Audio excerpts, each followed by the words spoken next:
Bon, pour les incapables de Supinfo 3000, on reprend les bases ignares, les serveurs, ces esclaves numériques qui bossent pendant que tu scrolles Instagram.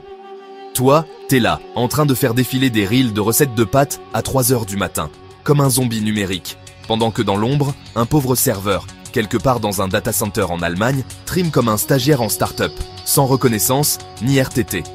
Qu'est-ce qu'un serveur? Un serveur, c'est juste un ordi, comme le tien, sauf qu'il est enfermé dans une armoire noire climatisée, connecté à Internet 24 heures sur 24, sans écran, sans clavier, sans amour. Son boulot? Attendre.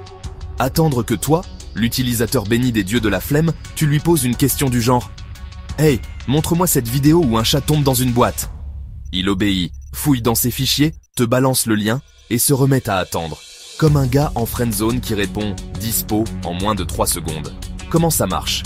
Imagine un serveur comme un resto bizarre où t'envoies une commande genre une page d'accueil plus 2 images de tacos plus une pub relou.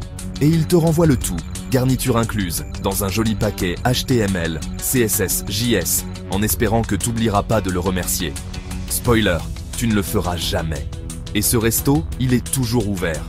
24 heures sur 24. Même à Noël, même quand t'as 1% de batterie. Et tout ça pour afficher une page que tu vas quitter en 0,7 secondes. Y en a où des serveurs? Partout. Amazon en a des millions, Google en a trop, et toi, t'en as peut-être un sous ton lit dans un boîtier Raspberry Pi qui sent le plastique fondu. Certains sont dans le cloud. Et non, le cloud, c'est passe une brume magique au-dessus des Alpes. C'est juste le PC de quelqu'un d'autre, mais avec plus de sécurité, en théorie, et moins de stickers.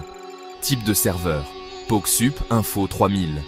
Serveur web, te file les pages web quand tu tapes https jeveudeschat.com. Serveur de fichiers, garde tes documents bien planqués, sauf si t'oublies le mot de passe, 1, 2, 3, 4.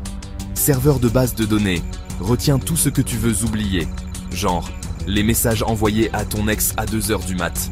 Serveur de mail, filtre mal les spams et fous en important les pubs que t'as jamais lues.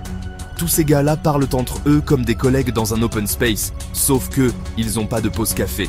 Et ça crache? Oui, tout le temps. Et c'est là que débarquent les admin systems, ces demi-dieux à lunettes qui tapent #top dans un terminal avec une intensité dramatique. Ce sont eux qui sauvent ta soirée Netflix quand le serveur de streaming plante. Ils bossent pendant que toi tu cries « ça marche pas !» en redémarrant ta box. Résumé pour les cerveaux, en veille. Un serveur, c'est un ordi qui répond à des requêtes. Il est toujours prêt, toujours dispo, toujours sobre. Contrairement à UDP, l'alcoolo de l'épisode 2. Il héberge ton site, ton app, tes fichiers, tes échecs. Et il le fait sans se plaindre, sans salaire, sans RTT. C'est le stagiaire parfait, mais avec 64 Go de RAM.